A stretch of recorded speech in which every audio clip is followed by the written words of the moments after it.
अग्ने व्रतपते व्रतं चरिष्यामि तच्छकेयं तन्मे राध्यताम् इदमहमन्त्रितात् सत्यमुपैमि ॐ सहनाववतु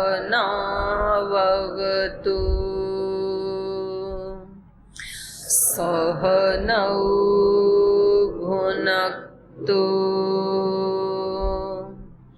सह वीर्यं करवावहै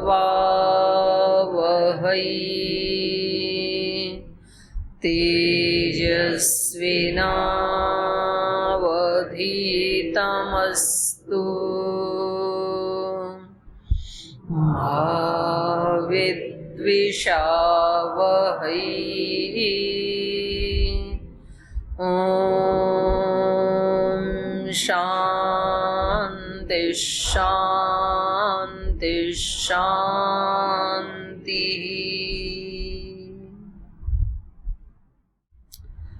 वाल्मीकि रामायण की किष्किंधा कांड का आज पंचम सर्ग पढ़ रहे हैं हम। और पिछले सर्ग में श्री राम और सुग्रीव जी की मित्रता का वर्णन किया महर्षि वाल्मीकि जी ने, और दोनों ही मित्रता के बाद शपथ लेते हैं एक दूसरे के दुख का हरण करने के लिए। सुग्रीव जी भी बताते हैं और श्री राम भी उनको बताते हैं, अपनी अपनी परिस्थिति के बारे में बताते हैं दोनों। तो अंत में श्री राम बताते हैं, उपकार फलम मित्रम विदितम में महाकपि। हे सुग्रीव, कपियों में महान, मैं मित्रता के परिणाम को, मित्र को क्या करना चाहिए, कैसे उपकार करना चाहिए, उसके फल को जानता हूँ। मित्रम उपकार फलम में विदितम, मित्र का क्या उपकार करना चाहिए वो मालूम है मुझे पता है मुझे क्या करना चाहिए, अपने कर्तव्य का बोध है मुझे, इसलिए मुझे क्या करना है। तम बालिनम वधिष्यामि, तब भार्या अपहारिणम तम बालिनम वधिष्यामि। जो आपकी पत्नी का अपहरण करने वाले बाली हैं, तो ये बहुत बड़ा पाप किया है उन्होंने, तो उसका मैं वध करूंगा। तो जिसको अपने कर्तव्य कर्म का बोध होता है, तो वो व्यक्ति कभी भी जीवन में कहीं मार नहीं खाता है।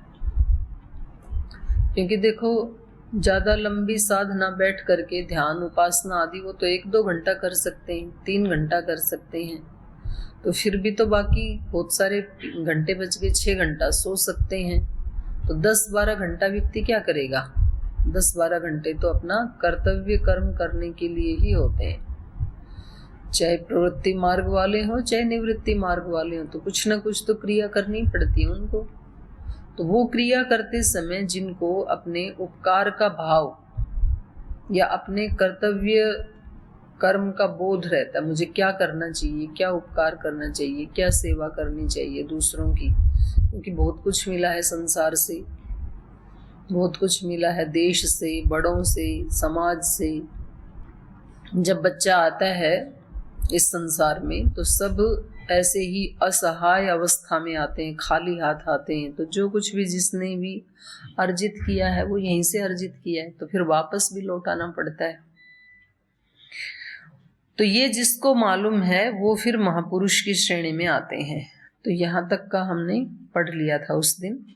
तो पीछे के पाठ से कुछ पूछना है किसी को? किसी का कोई प्रश्न?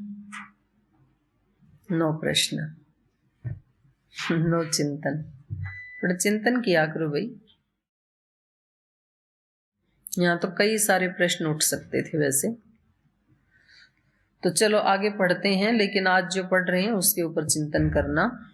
अब ये बात को आगे बढ़ाते हैं। पहचान हो गई है दोनों की परिस्थिति का, दोनों को संज्ञान हो गया। आगे क्या करना है उसको आगे बढ़ा रही हैं वार्ता को। स तु तद्वचनं श्रुत्वा राघवस्यात्मनो हितं सुग्रीवः परमप्रीतः सुमहद्वाक्यमब्रवीत् अयमाख्याति मे राम सचिवो मन्त्रिसत्तमः हनुमान् यन्निमित्तं त्वं निर्जनं वनमागतः रक्षसापहृता भार्या मैथिली जनकात्मजा त्वया वियुक्ता रुदती लक्ष्मणेन च धीमता अहं तामानयिष्यामि नष्टां वेदश्रुतिमिव रसातले वा वर्तन्ती वा नभस्थले। तो जब श्री राम ने कहा कि मैं उपकार के फल को जानता हूँ और मुझे क्या करना चाहिए तो वो मैं अवश्य ही करूंगा, तो उनके उन वचनों को सुनकर के स तु तद वचनम श्रुत्वा राघवस्य महात्मना, राघव महात्मा की, श्री राम के राघवस्य महात्मना हितम तद वचनम श्रुत्वा, हितकारी इन वचनों को सुन करके कि ये मेरी पत्नी को वापस लौटा करके लाएंगे, इन वचनों को सुन करके सुग्रीवः परम प्रीत सुमहद वाक्यम अब्रवीत, परम प्रीति के साथ। भाई प्रीति तभी बढ़ती है जब दूसरा भी अपना उपकार करता है।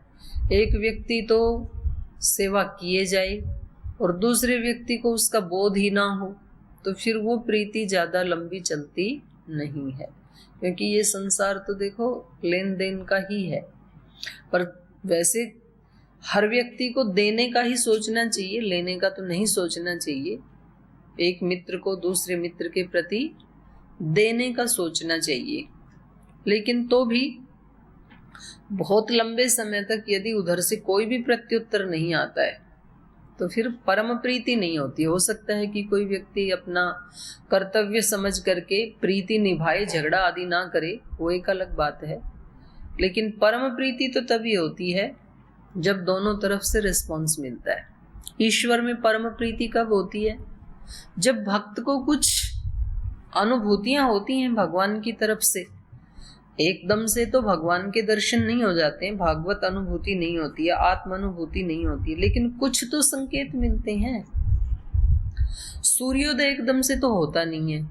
जैसे रात में 5 बजे घनघोर अंधेरा है और पता लगा अगले ही क्षण एकदम ऐसे सूर्य आ गए, ऐसे नहीं आता ना सूर्य।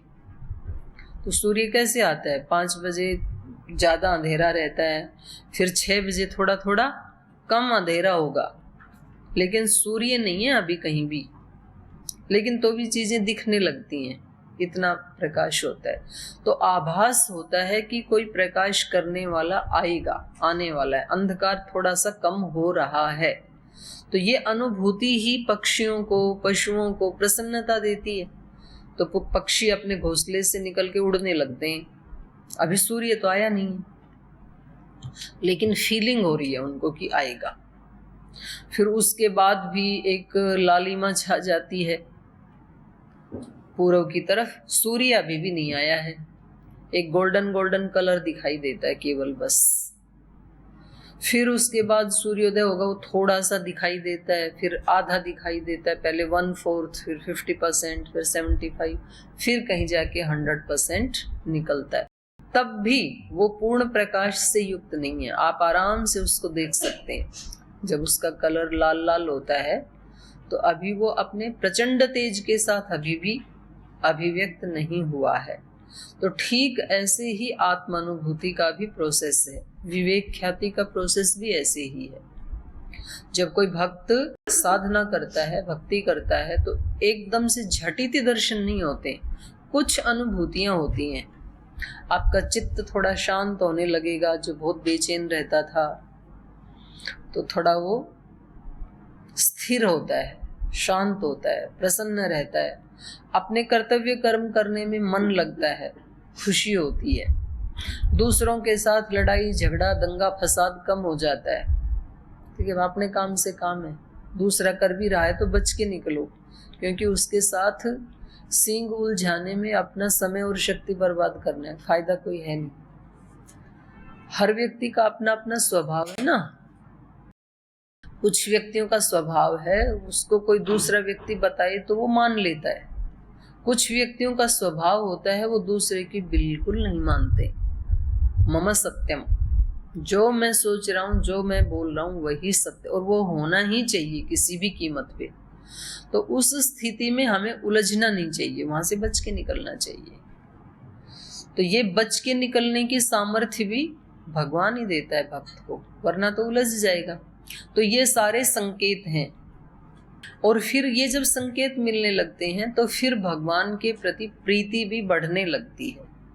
लगता है कि अब चित्त के दोष कुछ कम हो रहे हैं, कुछ ज्यादा हिम्मत मिल रही है संघर्षों को फेस करने की।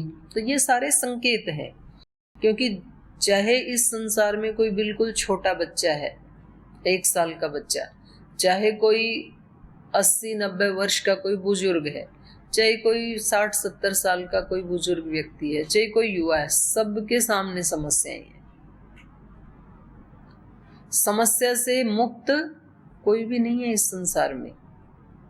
जब आप बिल्कुल छोटे बच्चे होते हैं ना, तो आपको ये लगता है कि ये बड़े तो बड़े सुखी हैं, इनको कोई डांटने वाला भी नहीं है, इनको कोई टोकने वाला भी नहीं है। देखो कैसे अपने मर्जी से, अपनी मर्जी के मालिक हैं। तो हम भी बड़े हो जाएंगे तो बड़े सुखी होंगे। जब हम इन वाली पोजीशन में आएंगे, घर में माता पिता हैं, उनको कोई डांटने वाला नहीं है, या किसी के घर में दादा दादी हैं तो उनको कोई भी डांटने वाला नहीं, जो सबसे बड़ा है उसको कोई डांटने वाला नहीं। तो छोटे वालों को लगता है कि ये बिल्कुल सुखी हैं, इनको कोई कुछ कहने वाला नहीं। हम तो एक दिन क्लास में ना आए तो हमें टोकने वाले बहुत हैं। आचार्य गण है, इनको कोई टोकने वाला नहीं। यज्ञ में जाएं तो जाएं, ना जाएं तो ना जाएं, योग में जाएं तो जाएं, नहीं तो ना जाएं। इन पे कोई पेनल्टी नहीं, कोई दंड नहीं, कुछ नहीं। फिर आप भी आचार्य बन जाते हैं, आप भी बड़े बन जाते हैं, या कोई गृहस्थ में है तो माता पिता बन जाते हैं, फिर वो पीछे वाले को याद करते हैं। क्या दिन थे उस समय भी, कोई चिंता नहीं, खेलते रहो, कूदते रहो, बस अपना खाना खाओ। अब 100 तरह के झंझट चिंताएं सर पे आ गई। माता पिता क्या करते थे, कैसे करते थे, कुछ नहीं पता। यहाँ जब किसी आचार्य को जिम्मेदारी दे दी जाती है तो बोले वो भी क्या दिन थे जब हम आए थे यहाँ गुरुकुल में, कोई चिंता नहीं थी, बस आराम से अपनी पढ़ाई करी, खाया पिया, व्यायाम किया, यज्ञ किया, योग किया। तो पहले भी दुखी थे, अभी भी दुखी हैं। पहले भविष्य को सोच के दुखी थे, अब भूतकाल को सोच के दुखी हैं। तब भी वर्तमान में नहीं जीते थे, अब भी वर्तमान में नहीं जीते हैं। तो या तो हम भविष्यत काल में जीते हैं, भविष्यत की कल्पनाओं में सुख ढूंढते हैं, या तो फिर भूतकाल की स्मृतियों में सुख ढूंढते हैं।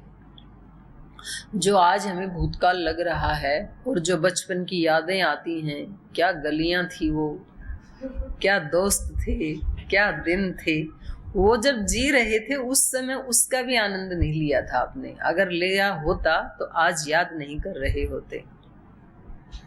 तो इसलिए संतों ने बताया भाई वर्तमान में जियो, आज का दिन है ना उसको स्थित प्रज्ञ होके जियो, योगस्थ होकर के जियो। योगस्थ कुरु कर्माण, जो भी काम करो तो कोशिश करो कि योग में स्थित होकर के करूं उन कर्मों को।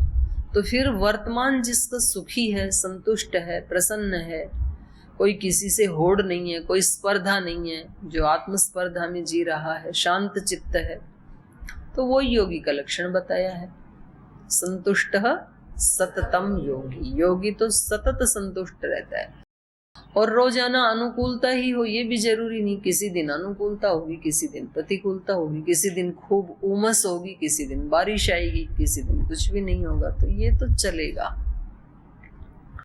तो जब हम इस तरह से अभ्यास करते हैं तो फिर भक्त की भगवान के प्रति प्रीति बढ़ने लगती है, शिष्यों की अपने गुरुजनों में प्रीति बढ़ने लगती है, बच्चों की माता पिता के प्रति, मित्र की मित्र के प्रति रिस्पॉन्स जब मिलता है, दक्षिणा जब मिलने लगती है। उपनिषद की भाषा में बोलें तो श्रद्धा कब बढ़ती है व्यक्ति की, जब दक्षिणा मिलती है। पहले तो व्रत लेता है व्यक्ति, फिर व्रत के बाद दीक्षा लेता है। व्रतेन दीक्षाम आपनोति, पहले व्रत लेता है, मैं ऐसा करूंगा, फिर व्रत के बाद वो दीक्षित होता है, वैसा करने लगता है। व्रतेन दीक्षाम आपनोति, दीक्षया आपनोति दक्षिणाम। जब दीक्षित होता है, उस कर्म को करने लगता है तो दक्षिणा मिलने लगती है। दक्षिणा मतलब रिस्पॉन्स मिलने लगता है। योग जब करने लगते हैं तो आरोग्य मिलने लगता है, ध्यान जब करने लगते हैं तो चित्त की स्थिरता मिलने लगती है, यही दक्षिणा है। पढ़ाई जब करने लगते हैं तो सुयश मिलने लगता है और आत्मतुष्टि मिलने लगती है, यही उसकी दक्षिणा है। तो दीक्षया व्रतेन दीक्षा मापनोति,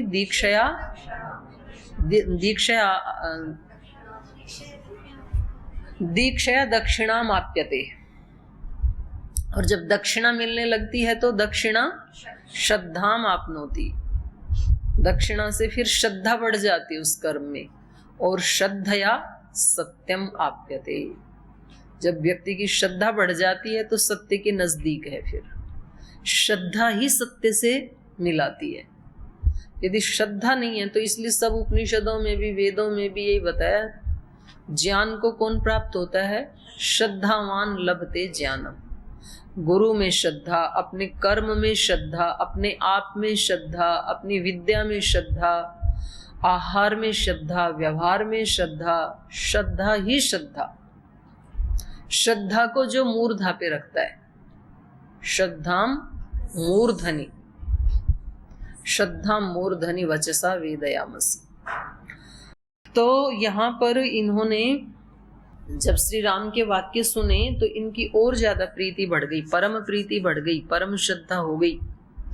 तो इसलिए कहा सुग्रीव परम प्रीतः, परम प्रीति से युक्त जो सुग्रीव हैं सुमहद वाक्यम अब्रवीत। तो अब ये भी बढ़ चढ़ के सुमहान वाक्य बोल रहे हैं।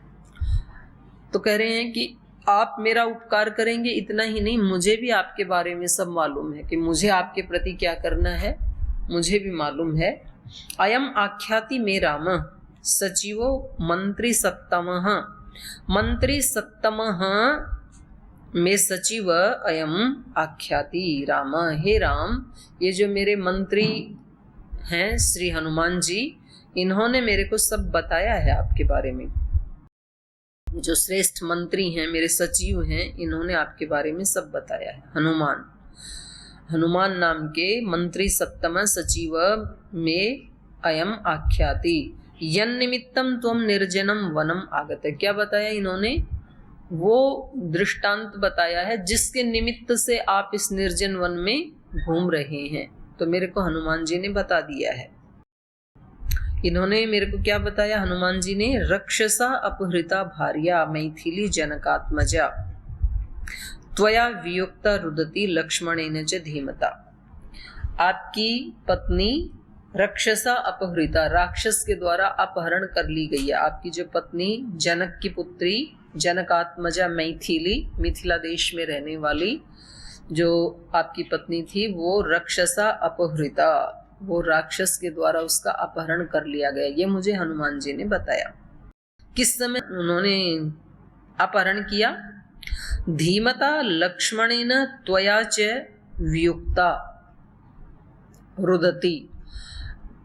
बुद्धिमान लक्ष्मण और त्वया च, और आपकी वियुक्ता अनुपस्थिति में, जब आप लोगों से वो अलग थी, आप लोग गए थे हिरण का शिकार करने के लिए, कुटिया में कोई भी था नहीं, आप दोनों से रिक्त थी जब कुटिया, तो उस समय, और वो रुदन कर रही थी और रोते रोते ही उसका राक्षस ने अपहरण कर लिया। तो वो सारा किस्सा मेरे को सुना दिया है हनुमान जी ने।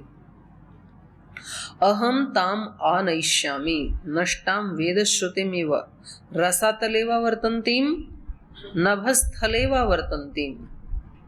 तो मेरा भी आपसे वादा है, अहम ताम आनयिष्यामि, मैं आपकी उस अपहृत भार्या को अवश्य लेकर आऊंगा। जब इन्होंने कहा था ना कि तम भार्या अपहारिणम बालिनम वधिष्यामि, आपकी पत्नी का अपहरण करने वाले बाली का मैं नाश करूंगा, वध करूंगा। तो इन्होंने कहा मैं भी आपकी पत्नी को लेकर के आऊंगा। अहम ताम आनयिष्यामि नष्टाम वेद श्रुतिम इव, जो वेद श्रुति की तरह नष्ट प्राय सी हो गई है। वेद श्रुति की तरह कैसे नष्ट प्राय हो गई? अगस्त ऋषि ने सब वेदों को लिपिबद्ध करके, और असुर पीछे पड़े थे कि इनके पास जब तक ये ज्ञान रहेगा देवताओं के पास, तब तक ये हमें जीतने नहीं देंगे। तो एक ही उपाय है कि इनके ज्ञान को नष्ट कर दिया जाए।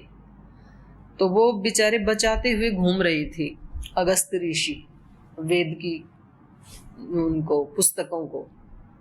तो उन्होंने सोचा कि कहाँ रखें। तो उस समय वानर जाति बहुत ही बहादुर बलवान होकर के उभर रही थी। ऋक्षराज जो सुग्रीव और बाली के पिता हैं, किष्किंधा के ऊपर उनका राज्य था, और उसमें केसरी जैसे उनके सेनापति थे जो हनुमान जी के पिताजी हैं। और बहुत ही वहां पर चारों तरफ से सुरक्षित वो नगरी थी, किष्किंधा नगरी। तो अगस्त ऋषि ने सोचा कि इनके यहाँ वेद को रख देते हैं तो सुरक्षित रहेंगे, क्योंकि हम तो जंगल में रहते हैं, अरण्य में रहते हैं, तो कभी भी वो प्राय आते ही थे असुर वेद श्रुति का चोरी करने के लिए। तो इनके पास रख दिया अगस्त ऋषि ने, और इनको पता लग गया अहिरावण को, वो पाताल लोक का राजा था, रावण का ही भाई था अहिरावण। उसको पता लग गया कि ये यहाँ रखी है। वो उठा ले गए उसको चोरी से, मायावी बन करके। पहले देख लिया सूक्ष्म रूप रख के धर करके कि ये कहाँ रख रहे हैं। तो उन्होंने जमीन के अंदर ऐसा खड्डा सा बना के रखा था। तो उसने देख लिया ये यहाँ रखी है, और वो खड्डा मतलब ऐसे खोद के खड्डा, ऐसे नहीं, एक यंत्र बनाया लकड़ी का, ऐसे चाक की तरह से। फिर उसमें एक लेयर लकड़ी की, फिर उसके दूसरी लेयर, फिर तीसरी लेयर में एक बॉक्स, फिर बॉक्स के अंदर वेद को रखा, फिर उसको ढक दिया। और उस यंत्र को नीचे ऊपर कैसे होगा, उसकी चाबी थोड़ी उधर थी, तो उसको ऐसे घुमाएं तो वो नीचे जाता है, ऐसे घुमाएं तो ऊपर आता है। तो असुर ने देख लिया, तो वो वेश बदल करके असुर और आकर के उस यंत्र को घुमाया, वेद ऊपर आए, वो लेके चला गया। और ये वेद थे केसरी की निगरानी में, जो हनुमान जी के पिता थे। तो अब इनके पिता को तो बड़ी चिंता हो गई कि ये तो बहुत महापाप हो गया, हमारे ऊपर इतना विश्वास करके ऋषि ने रखा था वेदों को, तो अब और कोई भी ला नहीं सकता है रसातल से उन वेदों को। तो फिर उन वेदों को वापस लाने का काम बचपन में ही हनुमान जी ने किया। अहिरावण को जाके उन्होंने पराजित किया, पाताल लोक में जाकर के पता लगाया, कोई भी नहीं ला सकता था। तो ये किष्किंधा वालों को ही सबसे पहले ये सौभाग्य मिला। जैसे कालक्रम से हमेशा ऐसे होता ही आया है। यदि हम आधुनिक युग की बात करें तो आधुनिक युग में महर्षि दयानंद जी लाए थे वेदों को। कहाँ से लाए थे? जर्मनी से। जर्मनी वाले चुरा के ले गए थे। और सच में अभी भी हमारी बहुत सारी पुस्तकें हैं। पिछली साल मेरे को अवसर मिला वहाँ जाने का जर्मनी, तो उनकी लाइब्रेरी में हम गए तो हमें बस एक वहाँ तक ही जाने दिया, उसके आगे मना कर दिया, जाने ही नहीं देते। तो अभी भी रखे बैठे हैं हमारे बहुत सारे ग्रंथों को। तो यहाँ पर ये कह रहे हैं नष्टाम वेद श्रुतिमिव, जैसे वेद श्रुति नष्ट हो गई थी, रसातल में लेके गया था अहिरावण और फिर वापस किष्किंधा वाले उसको ले आए हनुमान जी और उनके सैनिक, ऐसे ही हम सीता माता को वापस ले आएंगे। रसातलेवा वर्तंतीम, चाहे तो वो कहीं रसातल में लेके गया हो असुर उनको, या तो नभस्थले वर्तंतीम, चाहे वो कहीं आकाश में रह रही हो चाहे पाताल में रह रही हो, जहां कहीं भी लेके गया है असुर। तो मैं भी आपसे ये वचन देता हूं, आपको ये वादा करता हूं कि मैं सीता माता को वापस लेकर आऊंगा। तो आज इतना ही रखते हैं, फिर श्लोकों का एक बार वो कर लेते हैं, उच्चारण कर लेते हैं। त्यज शोकं महाबाहो ताम कांतामानयामि ते, अनुमानात् तु जानामि मैथिली सा न संशयः, ह्रियमाणा मया दृष्टा रक्षसा क्रूरकर्मणा क्रोशन्ति राम रामेति लक्ष्मणेति च विस्वरम् स्फुरन्ति रावणास्यङ्के पन्नगेन्द्रवधुर्यथा आत्मना पञ्चमं मां हि दृष्ट्वा शैलतटे स्थितम् उत्तरीयं तया त्यक्तं शुभान्याभरणानि च तान्यस्माभिगृहीतानि निहितानि च राघव। तो इनका अर्थ फिर हम कल पढ़ेंगे।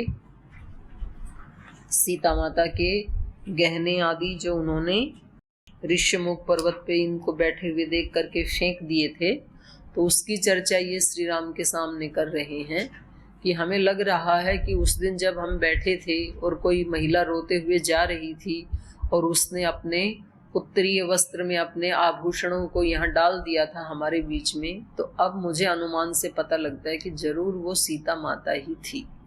तो ऐसे ये आगे चर्चा बढ़ाएंगे कल। आज यहीं विराम लेते हैं।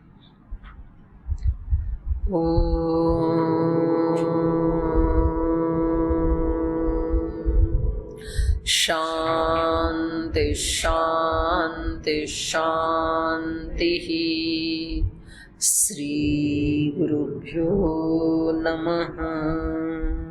ऐसे है मेरे राम, ऐसे है मेरे राम, ऐसे है मेरे राम, ऐसे है मेरे राम। विनय भरा हृदय करे सदा जिन्हें प्रणाम, ऐसे है मेरे राम, ऐसे है मेरे राम। राम सा पुत्र ना राम सा भ्राता, राम सा पति नहीं राम सा त्राता, राम सा पुत्र ना राम सा भ्राता, राम सा पति नहीं राम सा त्राता, राम सा मित्र ना राम सा दाता, सबसे निभाए सबका नाता, राम सा मित्र ना राम सा दाता, सबसे निभाए सबका नाता।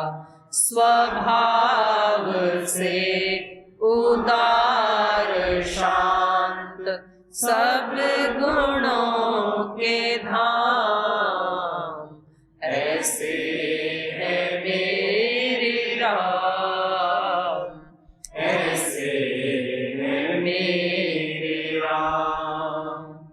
विनय भरा हृदय करे सदा जिन्हें प्रणाम, ऐसे है मेरे राम, ऐसे है मेरे राम, ऐसे है मेरे राम, ऐसे है मेरे राम, ऐसे